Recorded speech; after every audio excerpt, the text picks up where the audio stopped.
I would agree for Washington Township. You know, obviously we're concerned about ISTEP and all that, and but we also have some details in terms of our personnel.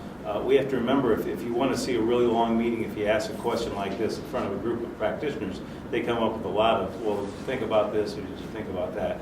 We have everything from wage hour issues. You know, for example, our negotiated agreement with our teachers, obviously our certified staff, we paid for those days that the schools are closed, but then the question becomes classified staff and all that.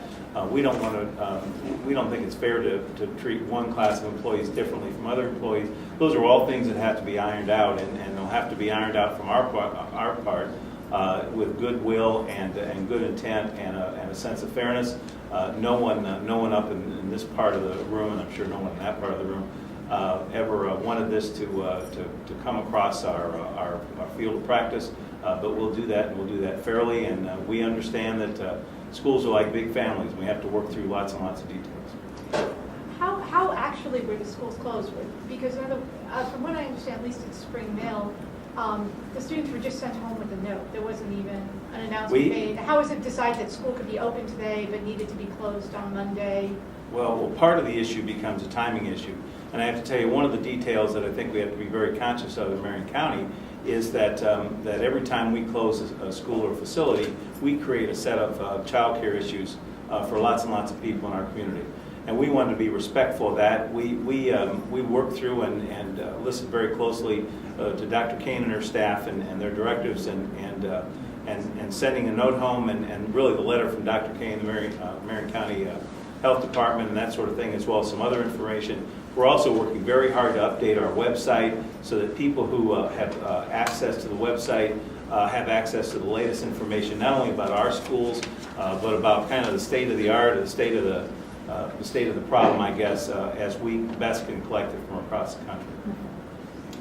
Dr. Mervilde? I just want to commend Dr. Kane and her staff for the way they work with the superintendents of Marion County and other officials today.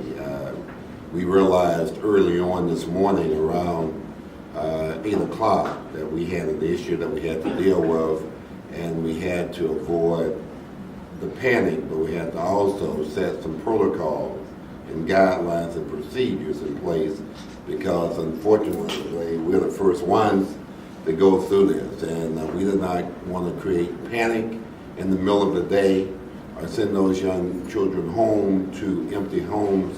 And so our decision was to proceed with the day.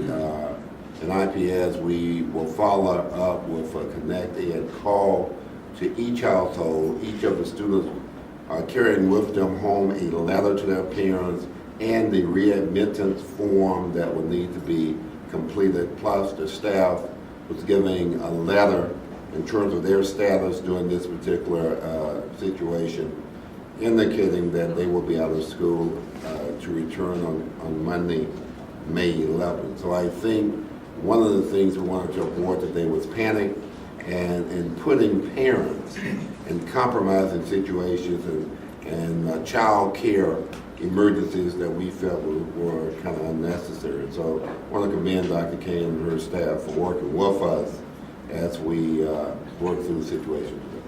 What kind of I'm going to have to ask if we have any more questions for Dr. Monroe. We can have 2 more questions. She does need to get to a conference call. So does anyone have questions specifically for Dr. Monroe?